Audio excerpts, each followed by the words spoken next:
আবার আখেরি পয়গাম দিয়ে যেতে চাই, এই গণভোটের রায়ের সঙ্গে যদি বিশ্বাসঘাতকতা করা হয়, জনগণের অধিকারকে যদি রাষ্ট্রীয় ক্ষমতার জাতাকলে পিষ্ট করার চেষ্টা করা হয়, আবার জুলাই হবে, আবার লড়াই হবে, আবার সংগ্রাম হবে ইনশাআল্লাহ। আপনারা বিসমিল্লাহির রহমানির রহিম সংবিধানে আল্লাহর উপর অবিচল আস্থা এবং বিশ্বাস, রাষ্ট্র ধর্ম ইসলাম, এগুলোকে সংবিধানের মূল নীতি হিসেবে স্থায়ীভাবে জায়গা দিতে চান না। আপনারা এমন ভাবে এগুলোকে সংবিধানে রাখতে চান যে কোনো মুহূর্তে আবার খায়রুল হকদের মতো কোন বিচারপতি কলমের খোঁচা দিয়ে এগুলোকে সংবিধান থেকে মুছে ফেলতে পারে। তাই আমরা সংশোধনীর মাধ্যমে নয়, সংস্কারের মাধ্যমে জাতীয় সংবিধানে স্থায়ীভাবে জুলাই সনদের স্পিরিট বাস্তবায়নের দাবি করতে চাই। কেন আজকে বাংলাদেশ খেলাফত মজলিস জুলাই বিপ্লবের পক্ষে এভাবে মাথায় কাফনের কাপড় বেঁধে রাজপথে নামতে চায়? যাদের মনে দ্বিধা সংশয় রয়েছে, আমি তাদেরকে বলতে চাই, আমরা জুলাই বিপ্লবের আকাঙ্ক্ষা জন্যই বাস্তবায়ন করতে চাই। কারণ জুলাই বিপ্লব 1905 সালের বঙ্গভঙ্গকে ধারণ করে, জুলাই বিপ্লব 1921 সালের ঢাকা বিশ্ববিদ্যালয় প্রতিষ্ঠার ঐতিহাসিক প্রেক্ষাপটকে ধারণ করে, জুলাই বিপ্লব 1947 সালের বাংলাদেশের স্বাধীন জাতিসত্তা গঠনের অভিপ্রায়কে ধারণ করে, জুলাই বিপ্লব 71-এর মুক্তিযুদ্ধকে ধারণ করে, জুলাই বিপ্লব 2013 সালের স্বপ্ন চেতনাকে ধারণ করে, জুলাই বিপ্লব 2024 সালের ছাত্র জনতার বৈষম্য বিরোধী আন্দোলনকে ধারণ করে। ঐতিহাসিক সোহরাওয়ার্দী উদ্যানে আয়োজিত বাংলাদেশ খেলাফত মজলিসের ডাকে অনুষ্ঠিত গণভোটের রায় বাস্তবায়নের দাবিতে ঐতিহাসিক গণসমাবেশে উপস্থিত সংগ্রামী নেতৃবৃন্দ,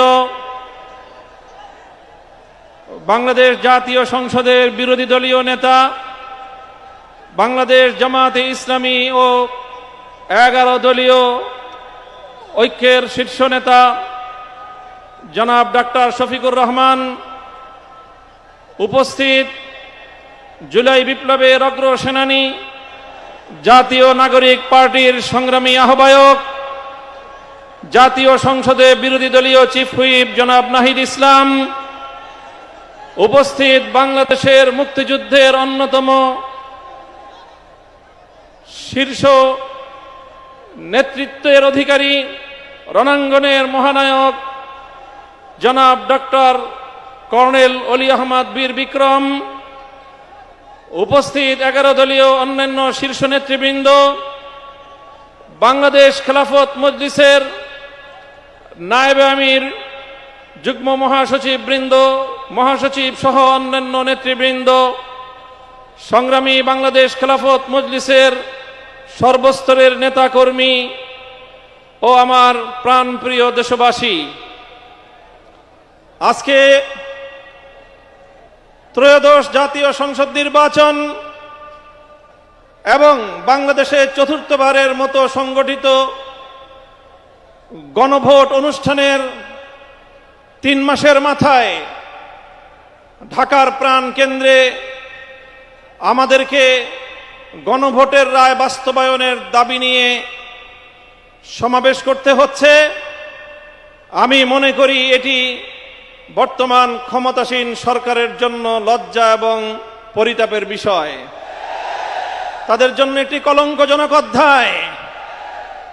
সংগ্রামী সাথী ও বন্ধুগণ, জুলাই বিপ্লব পরবর্তী এই বাংলাদেশের মাটিতে দাঁড়িয়ে আজকে আমি স্মরণ করছি বাংলাদেশের সেই সকল অকুতোভয় বীর সেনানীদেরকে, যারা এই স্বাধীন সার্বভৌম জাতিসত্তার ভিত্তিতে একটি বাংলাদেশ গঠন করার জন্য যুগে যুগে রক্ত দিয়েছে। সেই ব্রিটিশ বিরোধী আন্দোলনে 1831 সালের বালাকোট, 1857 সালের সিপাহী বিদ্রোহ, শামেলি রণাঙ্গন থেকে শুরু করে 1947 সাল পর্যন্ত যারা রক্ত দিয়ে জীবন দিয়ে ভারতীয় আধিপত্যবাদ থেকে এই পূর্ববঙ্গ নামক বাংলাদেশের একটি স্বাধীন মুসলিম জাতিসত্তা গঠনের জন্য সংগ্রাম করেছিল, বিংশ শতকের গোড়ার দিকে 1905 সাল থেকে বঙ্গভঙ্গ থেকে কলকাতা এবং দিল্লির আধিপত্যকে যারা মানতে অস্বীকৃতি জানিয়ে রক্ত দিয়েছে, জীবন দিয়েছে, 1921 সালে এই বাংলাদেশের মানুষের শিক্ষা দীক্ষা সহ সার্বিক উন্নয়নের লক্ষ্যে যেই ঢাকা বিশ্ববিদ্যালয় প্রতিষ্ঠার পিছনে যারা অবদান রেখেছে, এরপরে 1947-এ একটি নতুন রাষ্ট্র পাওয়ার পর 24 বছর পর্যন্ত যারা জুলুম এবং বৈষম্যের বিরুদ্ধে লড়াই করেছে, সর্বশেষ 1971 সালে মহান মুক্তিযুদ্ধের মধ্য দিয়ে বাংলাদেশকে একটি বৈষম্যহীন স্বাধীন রাষ্ট্রের গোড়াপত্তন করার জন্য তারা একটি পরিবেশ তৈরি করে দিয়েছে। এরপরে 1971 সাল থেকে 1990 সাল 90-এর গণ অভ্যুত্থান সহ ধারাবাহিকভাবে বাংলাদেশের ন্যায় ইনসাফ এবং জনগণের অধিকার প্রতিষ্ঠার সংগ্রামে অনেক রক্ত এবং ত্যাগ স্বীকার হয়েছে। বিগত ফ্যাসিবাদী স্বৈরাচারী শেখ হাসিনার আমলে 2009 সালের পিলখানা ট্রাজেডি, 2013 সালের শাপলা চত্বরের নবী প্রেমিকদের অকাতরে রক্তদান, 2013 সালে আল্লামা দেলোয়ার হোসেন সাঈদী রহমতুল্লাহ আলাইহির বিরুদ্ধে একটি কল্পিত রায়ের মাধ্যমে কোরআন প্রেমিক তাওহীদি জনতার উপর যে আক্রমণ করা হয়েছে, পাখির মতো গুলি করে প্রায় শতাধিক কোরআন প্রেমী তাওহীদি জনতাকে হত্যা করা হয়েছে, সেই সকল বীর শহীদান। 2021 সালে মোদী বিরোধী আন্দোলনে হেফাজতে ইসলামের নেতাকর্মীদেরকে হত্যা করা হয়েছে। 2024 সালের জুলাই বিপ্লবে 1,500 বাংলার তামাল সন্তানদেরকে গুলি করে পরিকল্পিতভাবে হত্যা করা হয়েছে। রক্তের সাগর পাড়ি দিয়ে 36শে জুলাই 5ই আগস্ট 24 সালে বাংলাদেশ নতুনভাবে মুক্তি এবং স্বাধীনতা লাভ করেছে। জুলাই বিপ্লবীরা ঘোষণা করেছিল আগামীর বাংলাদেশ গঠিত হবে 1947 সাল, 71 সাল এবং 2024-এর ঐতিহাসিক বিজয়ের উপর ভিত্তি করে। তাই আজ যারা মনে করেন কেন আজকে বাংলাদেশের আলেম সমাজ, কেন আজকে বাংলাদেশের ইসলামপন্থীরা, কেন আজকে বাংলাদেশ খেলাফত মজলিস জুলাই বিপ্লবের পক্ষে এভাবে মাথায় কাফনের কাপড় বেঁধে রাজপথে নামতে চায়, যাদের মনে দ্বিধা সংশয় রয়েছে, আমি তাদেরকে বলতে চাই, আমরা জুলাই বিপ্লবের আকাঙ্ক্ষা জন্যই বাস্তবায়ন করতে চাই। কারণ জুলাই বিপ্লব 1905 সালের বঙ্গভঙ্গকে ধারণ করে, জুলাই বিপ্লব 1921 সালের ঢাকা বিশ্ববিদ্যালয় প্রতিষ্ঠার ঐতিহাসিক প্রেক্ষাপটকে ধারণ করে, জুলাই বিপ্লব 1947 সালে বাংলাদেশের স্বাধীন জাতিসত্তা গঠনের অভিপ্রায়কে ধারণ করে, জুলাই বিপ্লব 71-এর মুক্তিযুদ্ধকে ধারণ করে, জুলাই বিপ্লব 2013 সালের শাপলার চেতনাকে ধারণ করে, জুলাই বিপ্লব 2024 সালের ছাত্র জনতার বৈষম্য বিরোধী আন্দোলনকে ধারণ করে। সংগ্রামী সাথী ও বন্ধুগণ, তাই যারা ইসলামকে ভালোবাসেন, যারা বাংলাদেশকে ভালোবাসেন, যারা বাংলাদেশের শতবর্ষের ঐতিহ্যের স্বাধীনতার সংগ্রামকে যারা ধারণ করেন, জুলাই বিপ্লবের বিপক্ষে তারা থাকতে পারে না। তাই আজ আমি ক্ষমতাসীন বিএনপিকে বলতে চাই, আপনারা ঐতিহ্যের 50 বছরের রাজনীতিকে বিশ্বাসঘাতকতা করবেন না। শহীদ জিয়াউর রহমান, বেগম খালেদা জিয়ার আদর্শের সঙ্গে গাদ্দারি করে বিএনপি টিকতে পারবে না। বাংলাদেশী জাতীয়তাবাদ এবং বাংলাদেশের স্বাধীন জাতিসত্তার যে আকাঙ্ক্ষা, সে আকাঙ্ক্ষাকে যদি বৃদ্ধাঙ্গুলি দেখান, আপনাদের অস্তিত্ব বিলীন হয়ে যাবে। সংগ্রামী সাথী ও বন্ধুগণ, তাই আজ আমি স্পষ্ট ভাষায় বলতে চাই, বিগত 12ই ফেব্রুয়ারি গণভোটের মাধ্যমে বাংলাদেশের মানুষ নিরঙ্কুশভাবে সংবিধান সংস্কার করার যেই ম্যান্ডেট প্রদান করেছে, সেই ম্যান্ডেটের বিরুদ্ধে যদি বিএনপি অবস্থান গ্রহণ করে, আমরা স্পষ্ট ভাষায় বিএনপিকে লাল কার্ড দেখাবো। আমি বিএনপি নেতৃবৃন্দকে বলতে চাই, আমাদের একজন সহকর্মী আপনাদের নেতার বিরুদ্ধে একটা কঠোর শব্দ প্রয়োগ করেছিল, আপনারা মব করেছেন। তাই আমি ব্যক্তিগত আক্রমণ, ব্যক্তিগতভাবে কাউকে কোনো কটু শব্দ উচ্চারণ করতে চাই না। তবে একটা কথা বলতে চাই, যেই 12ই ফেব্রুয়ারি নির্বাচনের মাধ্যমে আপনাদের জন্ম হয়েছে, আপনারা যেই 12ই ফেব্রুয়ারির গর্ভে জন্ম নিয়েছেন, সেই জন্ম নেওয়ার পরে এখন 12ই ফেব্রুয়ারিকে অস্বীকার করছেন, অর্থাৎ জন্ম নেওয়া সন্তান পিতামাতার বিবাহকে অস্বীকার করছেন। এর বেশি আর কিছু বললাম না। যদি আমাদেরকে বলতে বাধ্য করেন, আমরা এরপরে আর কোন ব্যক্তির ব্যক্তিগত সম্মানের দিকে তাকিয়ে আমরা আমাদের মুখ বন্ধ রাখতে পারবো না। মনে রাখবেন, জুলাই বিপ্লবের ভিত্তিতে যেই গণভোট হয়েছে, সেই গণভোটে এদেশের ছাত্র জনতার 24-এর বিপ্লবের যে গণ আকাঙ্ক্ষা, রাষ্ট্র সংস্কার, রাজনৈতিক বন্দোবস্তের যেই সংস্কারের দাবি, সেই সংস্কারের দাবিগুলোই পয়েন্ট আকারে গণভোটে 4টি পয়েন্ট আকারে জাতির সামনে উপস্থাপন করা হয়েছিল। গণভোটের ইতিহাস আপনাদেরকে স্মরণ করিয়ে দিতে চাই। বাংলাদেশে ইতিপূর্বে আরো 3টি গণভোট হয়েছে। আজ 2026 সালে 4র্থ গণভোট হয়েছে। ইতিপূর্বে 3টি গণভোটের রায়ের সঙ্গে কেউ গাদ্দারি করে নাই। শুধু বাংলাদেশ নয়, বিশ্ব ইতিহাসে যতগুলো রাষ্ট্রে গণভোট এবং রেফারেন্ডাম হয়েছে, আজ অবধি কোন গণভোট এবং রেফারেন্ডামের সঙ্গে কেউ গাদ্দারি করে নাই। বিএনপি যদি আজ এই গণভোটের সঙ্গে গাদ্দারি করে, শুধু বাংলাদেশ নয়, বিশ্ব ইতিহাসের গাদ্দার দল হিসেবে চিহ্নিত হবে।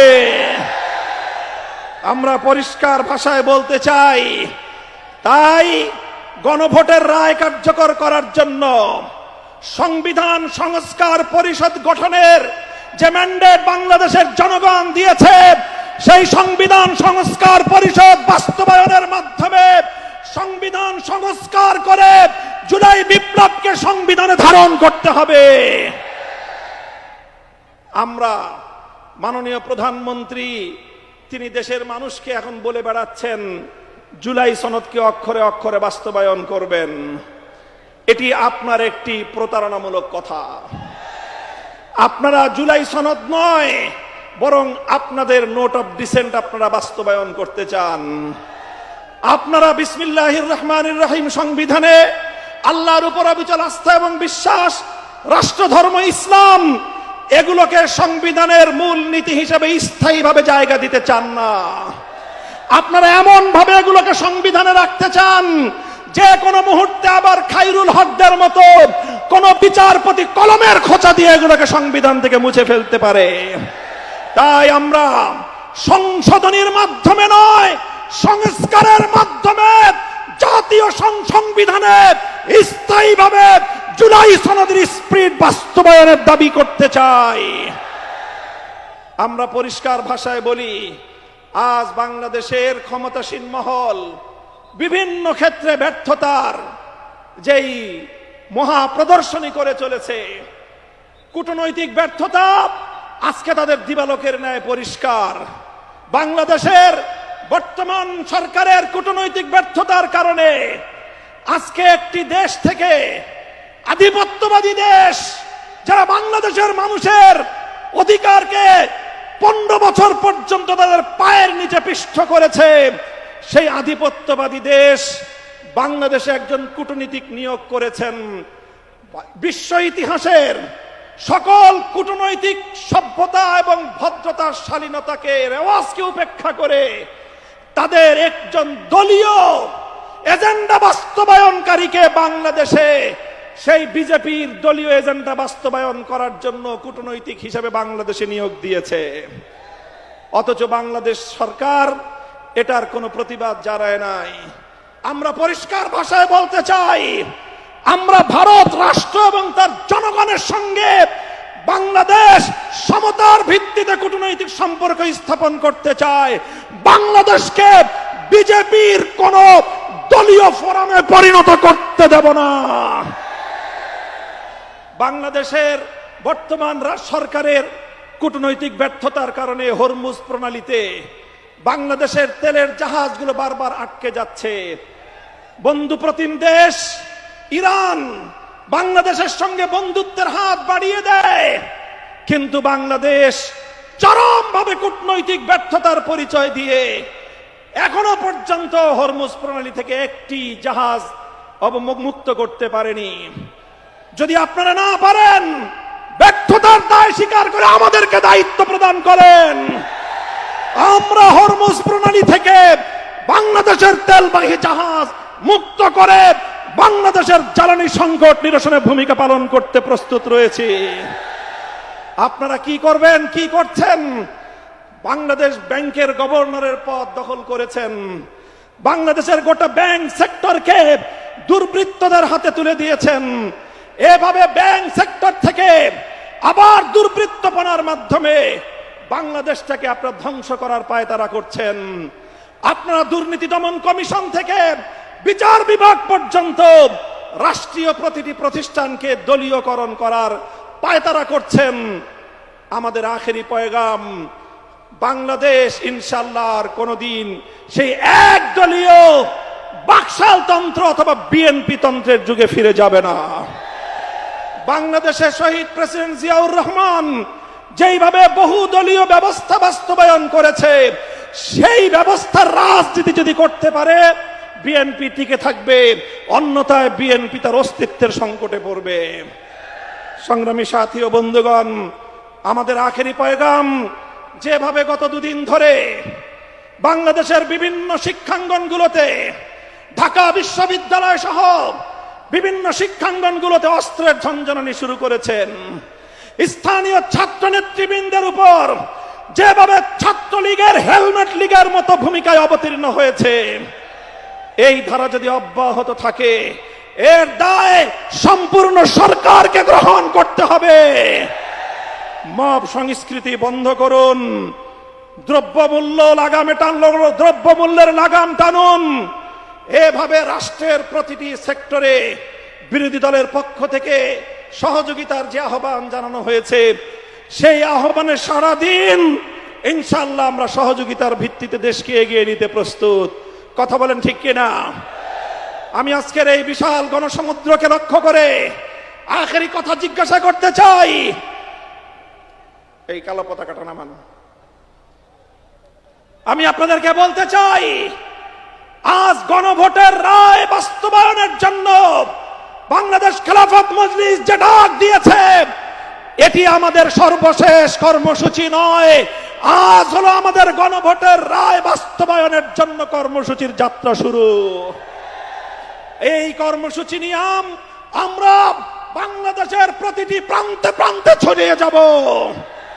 তাই আমি কর্মসূচি ঘোষণা করছি, আগামী 3 মাস, মে, জুন, রক্তাক্ত জুলাই, বাংলাদেশের প্রতিটি জেলায় জেলায় গণভোটের রায় বাস্তবায়ন এবং দেশের অন্যান্য চলমান সংকট নিরসনের দাবিতে বাংলাদেশ খেলাফত মজলিস জেলায় জেলায় নাগরিক সমাবেশ করবার ঘোষণা দিচ্ছে।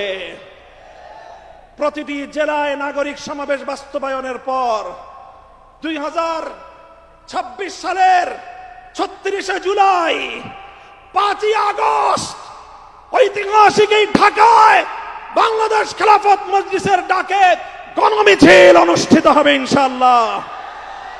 কর্মসূচিগুলো আপনারা বাস্তবায়ন করবেন তো ইনশাআল্লাহ? আমরা আমাদের আবার আখেরি পয়গাম দিয়ে যেতে চাই, এই গণভোটের রায়ের সঙ্গে যদি বিশ্বাসঘাতকতা করা হয়, জনগণের অধিকারকে যদি রাষ্ট্রীয় ক্ষমতার জাতাকলে পিষ্ট করার চেষ্টা করা হয়, আবার জুলাই হবে, আবার লড়াই হবে, আবার সংগ্রাম হবে ইনশাআল্লাহ। নাসরুম মিনাল্লাহি ওয়া ফাতহুন করিব ওয়া আখিরু দাওয়ানা আলহামদুলিল্লাহি রাব্বিল আলামিন। সুবহানাল্লাহি ওয়া বিহামদিহি সুবহানাকাল্লাহুম্মা ওয়া বিহামদিক আশহাদু আল লা ইলাহা ইল্লা আনতা আস্তাগফিরুকা ওয়া আতুবু ইলাইক।